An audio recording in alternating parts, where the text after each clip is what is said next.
20, mga bata-bata na ang hinahanap nila, gwapo ba? Ang question nila ay ano, who are you? Who are you? Ganda ba? Pag nag-30s naman, ay, medyo ano na. Ano kaya ang tanong? What are you? Ano bang natapos? Ilang digits ang nasa bangko? Mga ganyan naman. At ako ba ay kayang buhayin? Mga ganyan na mga question. Aba, pag nag-40s na, ano na kaya ang tanong? Where are you na? So, wag na sana tayong umabot sa mga where are you dyan, ano? Kaya, I think this might be for the Mother's Day topic, but of course, as I have mentioned, ito ay para sa mga naghihintay, umiyak, no? At Hannah is not perfect, but she is real. Anyayahan ko ulit kayong tumayo. Let's all stand up and open your Bibles to 1 Samuel chapter 2. This time will because I will discuss the chapter 1 while doing the message, but I want all of us, the chapter 2, 1 to 10, to be an encouragement. That the focus of every message that we have is not Hannah, but the focus is Jesus. So let's read from verses 1 to 10 all together. Then Hannah prayed and asked and said, parang ako lang lahat tayo. Okay. Ready? Begin. Then Hannah prayed and said, my heart rejoices in the Lord, and the Lord my horn is lifted high. My mouth boasts over my enemies, for I delight in your deliverance. There is no one holy like the Lord. There is no one besides me. There is no rock like our God. Do not keep talking so proudly, or let your mouth speak such arrogance. For the Lord is a God who knows, and by Him deeds are weighed. The bows of the warriors are broken, but those who stumble are armed with strength. Those who were full hired themselves and for food, but those who were hungry are hungry no more. She who was barren has borne 7 children, but she who has had many sons finds a way. The Lord brings death and makes alive. He brings down to the grave and raises up. The Lord sends poverty and wealth. He humbles and He exalts. He raises the poor from the dust and lifts the needs from the ash heap. He seats them with princes and has them inherit a throne of honor. For the foundation of the earth are the Lord's. On them He has set the world. He will guard the feet of His faithful servants, but the wicked will be silenced in the place of darkness. It is not by strength that one prevails, but those who oppose the Lord will be broken. The Most High will thunder from heaven. The Lord will judge the ends of the earth. He will give strength to His king and exalt the born of His anointed. Father, we thank You for this beautiful morning. We ask that the Holy Spirit will work in and through our lives. Empower us, O Lord, in Jesus' name. Amen. Makakaupo na po tayong lahat. But before that, I would like to welcome our visitors. Mylene, are you there? Where's Mylene? Mylene Fabi Homeres, isang masigabong palakpakan. Pwede man tumayo si Mylene? Yeah, salamat po. And of course, Aini Oliva. Ayan. And Mark Oliva. At meron pang isa. Meron pa ba? Meron pa nga. Jean Oliva. The Oliva family. Maraming salamat. Welcome to Tacloban Christian Church. Okay. So, my question is, anong question mo? Ano ang matagal mo nang hinihintay? Who are you? Where are you? What are you? Ano ba, Lord? Ang tagal na. And in many times, di ba, we thought that when we know the Lord, mabilis na lahat ng mga desire natin i-answer ng Panginoon. But there are times that we go through a process, no? And those process is sometimes like Hannah, parang nagiging wounded tayo because of waiting. So, Hannah is in pain. No? Bakit siya in pain? Because Hannah's pain was deep and real. No? Kung sino naka-experience na sa inyo na ang mga anak nyo ay nasa bingit ng kamatayan. Those are pain that is deep and real. And number one, barren. Hannah was barren. Baog. Baog si Hannah. And ano sabi in verse 5? No? The Lord closed her womb. And it is the Lord who caused Hannah's womb to close. Inalaw ng Lord yun. God allowed things in our life. Minsan hindi natin naiintindihan, pero God allowed it to happen. So, then not only that he was barren, he was bullied. No? He was bullied in verse 6. No? Basahin natin sa verse 6. Because the Lord had closed Hannah's womb, her rival kept provoking her in order to what? To irritate her. Alam mo, ala, ako maraming, ang iingay pag nilalaro ko ang mga anak ko, ang sarap laruin, ikaw baog ka. No? So, I think yan yung sinasabi ni Penina doon. Not only that she was barren, bullied, but she is also broken. In verse 7, it says, this went on year after year. Whenever Hannah went up to the house of the Lord, her rival provoked her. Grabe. No? Naprovoke na ba kayo? Nakasampal na ba kayo ng ng anak niyo? Diba? Minsan pinoprovoke tayo ng mga anak natin, ng mga ano, no? Of course, yung traffic nakaka-provoke din, no? Until she wept and would not eat. Yun yung kanyang manifestation of brokenness.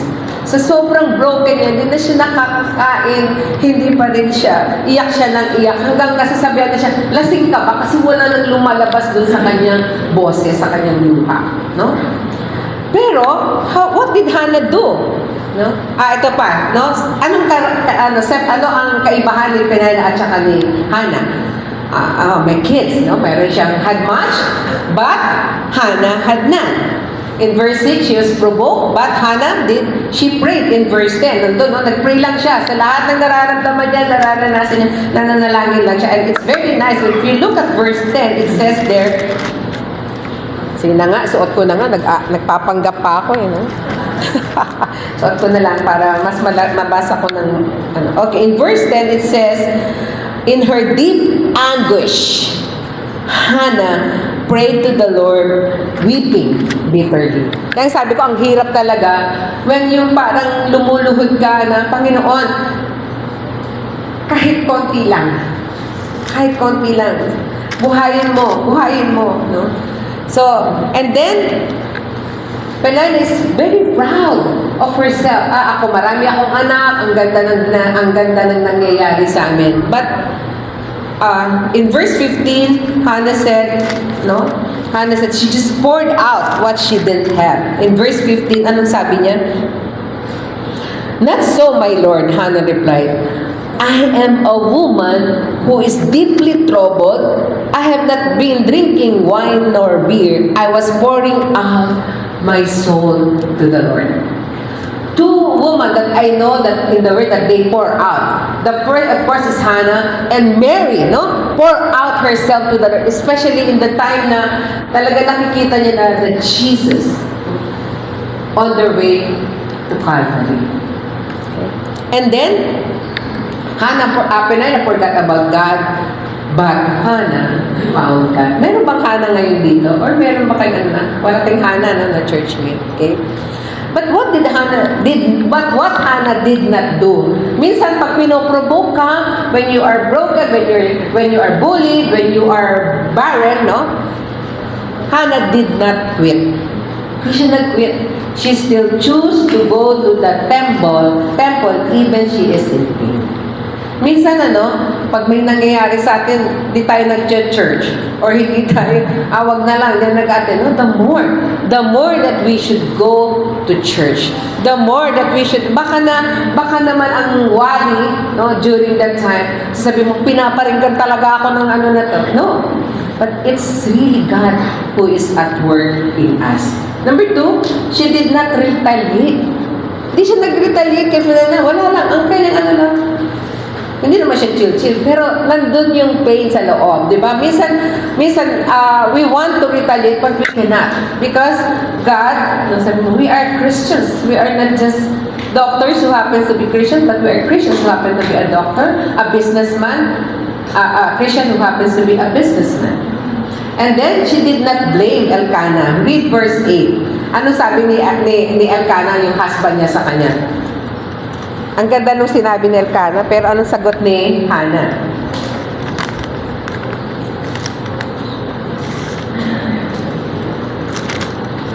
Verse 8.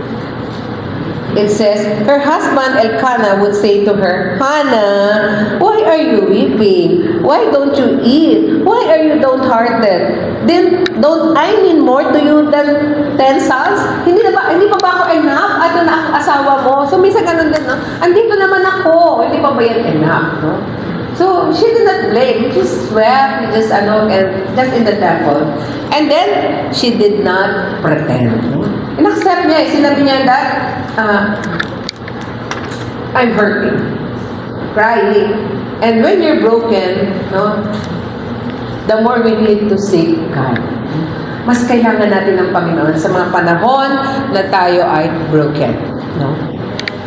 Hannah's prayer, real and raw. Parang ano lang, yung talagang nasa puso na panalangin. Ano yung panalangin? Pwede bang nanginginig ako dito sa lamig? Pwedeng sa akin, wag na lang yan. Who can regulate it? Kasi hinahangin-hangin yung aking pahina. At saka, pag nagsisenior, parang lamigin na, no? Lamigin na ako. Okay, let's read verse 10 and 11. Dito lang. Thank you. Verse 10 and 11, it says, in her deep anguish, Hannah prayed to the Lord, weeping bitterly, and she made a vow, saying, Lord Almighty, if you will only look on your servant's misery and remember me, and not forget your servant, but give her a son, then I will give him to the Lord for all the days of his life, and no razor will be ever used on his head. No? 3 things about Hannah's prayer, no? As she pours out to the Lord, it was very honest. Sinabi niya, very honest siya. No? Sabi niya, Lord, no? She was in deep anguish, weeping bitterly. Tapos siguro yung mga uhog-uhog niya, sige na ang tulo ng kanyang mga uhog. Kasi weeping bitterly, no? And, sabi niya, Lord, if you will only look on your servant's misery. Ibig sabihin, karugsig nun, she is feeling miserable. No? It was honest. Ang sakit naman, Lord. Lahat na sinasabi ng karibal ko, ang sakit tag sa puso. And then, it was very specific. Hindi niya sabi, bless mo ako, Lord. Ano sabi niya? And if you will only look and remember me and not forget your servant, but give her a son. Very specific ang sinabi niya. Give her a son. And, ano yan? Then I will give him to the Lord for all the days of his life. Binalik niya. Sabi niya, I surrender and I will give everything to you. So, the pattern of God, no, sa mga barren, if you will notice in the Word of God, it's not in your note, but God often chooses barren wombs for big miracles.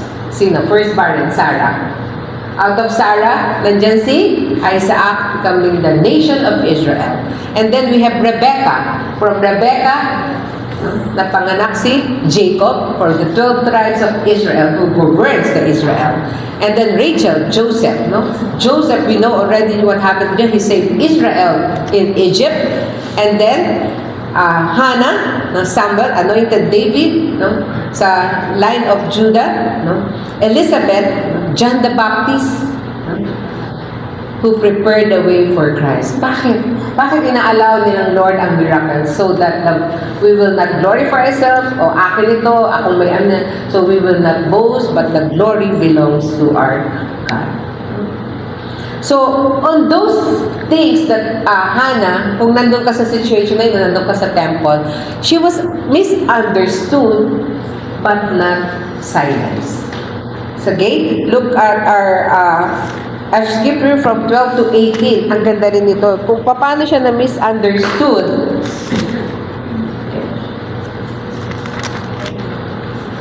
12 to 18, it says, as she kept on praying to the Lord, Eli observed her mouth. Hannah was praying in her heart, and her lips were moving, but her voice was not heard. Eli thought she was drunk and said to her, how long are you going to stay drunk? Put away your wine. Not so, my Lord, Hannah replied. I am a woman who is deeply troubled. I have not been drinking wine or beer. I was pouring out my soul to the Lord. Do not take your servant for a wicked woman.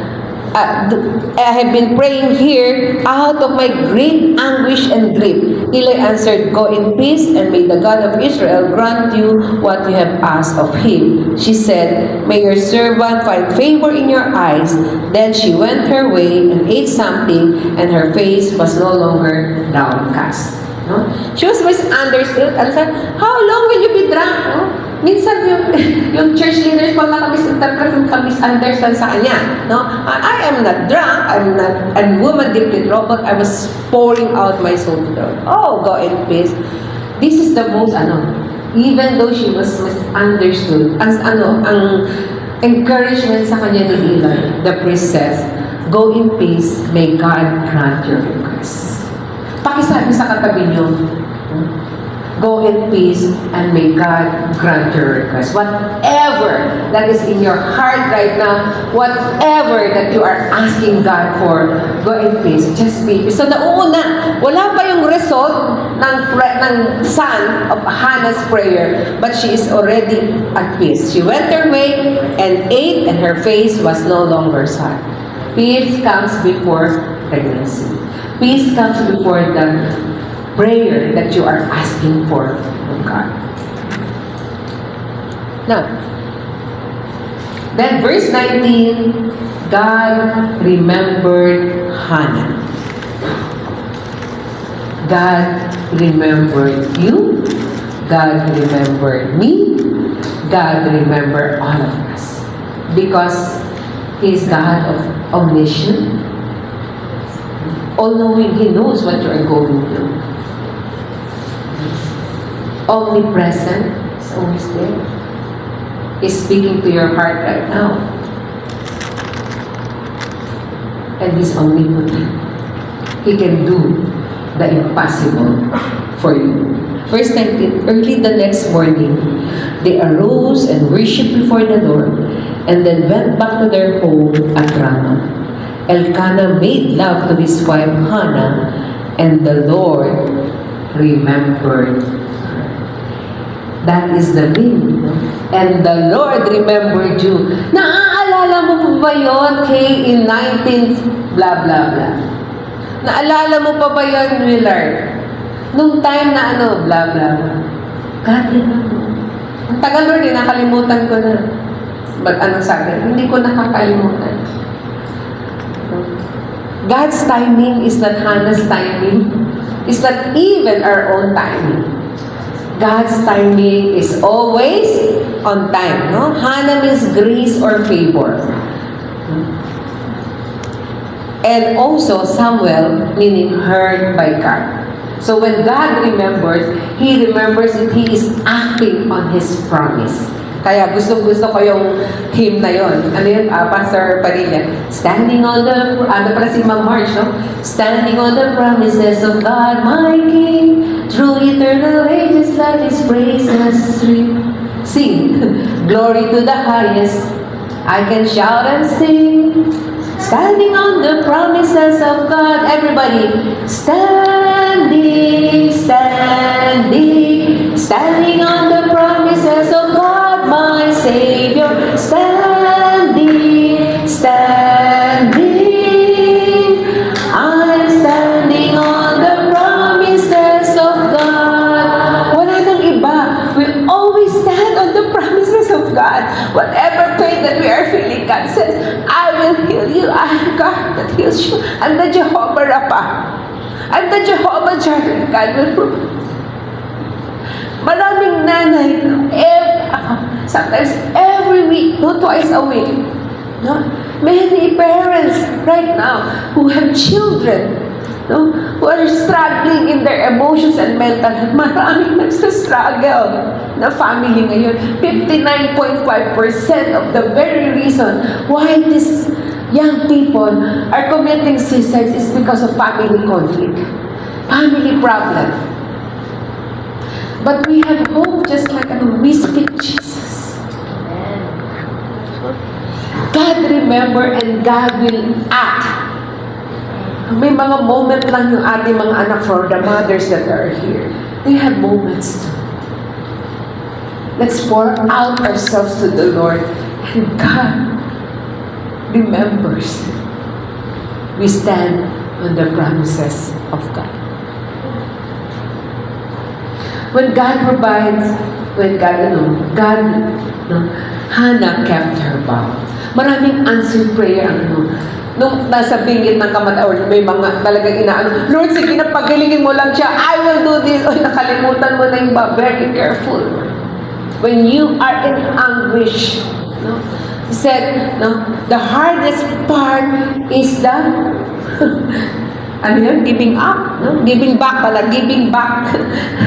Akin to anak ko to, trabaho ko to, business ko to. But no, we are just stewards, managers, not owner. Let's read verses 24 to 28.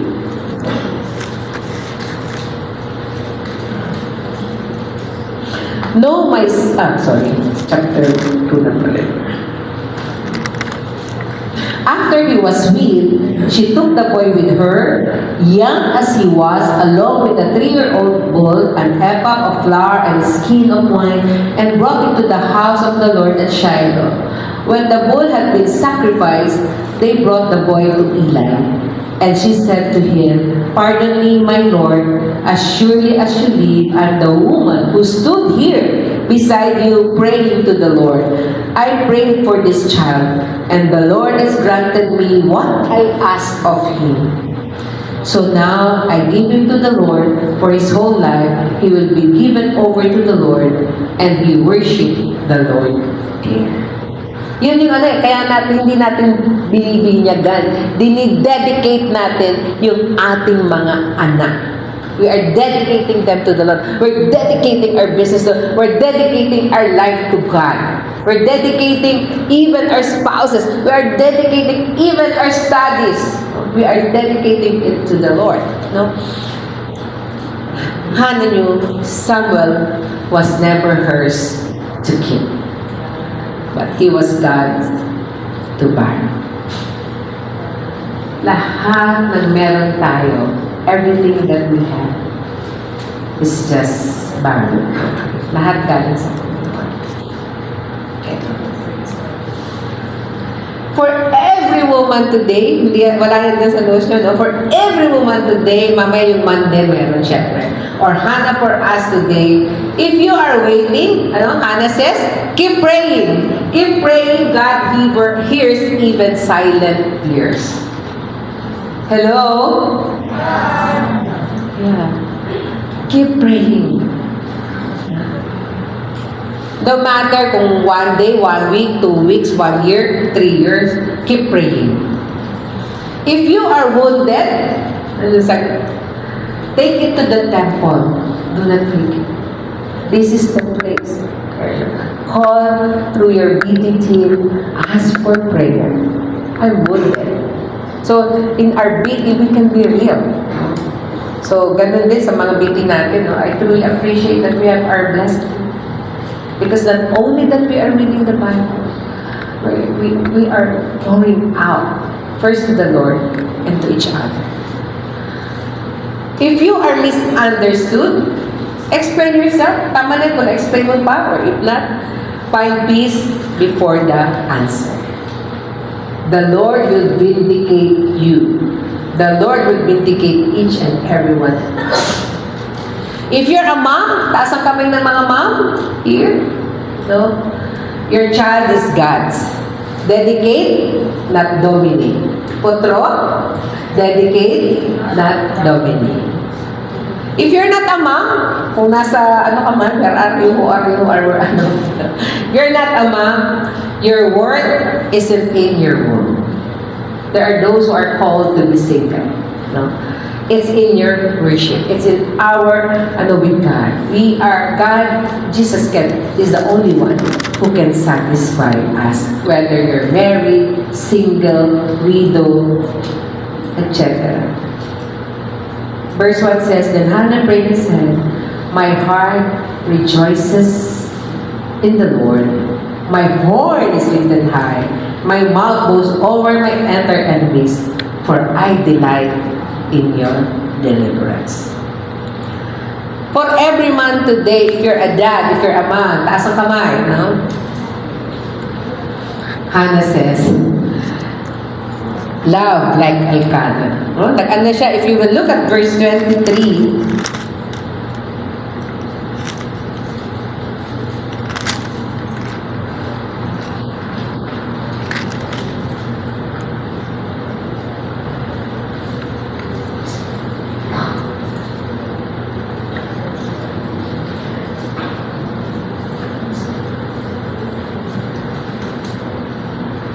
no, I think it's at verse 23. Nagkamali ako.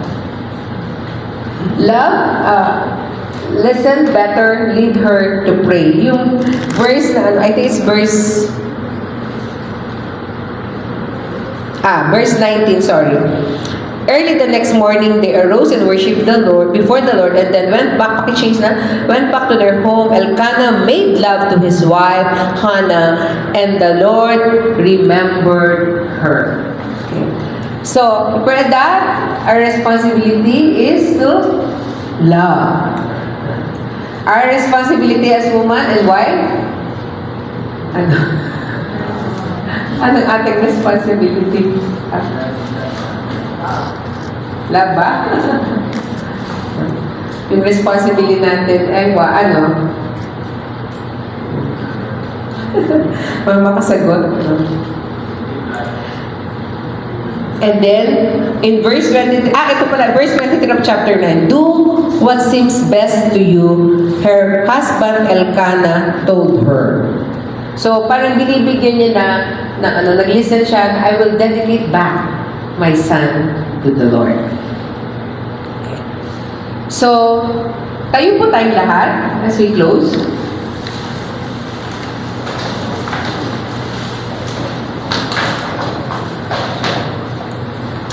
This is a prayer for mothers and waiters, those who see. Remember, God sees, everybody?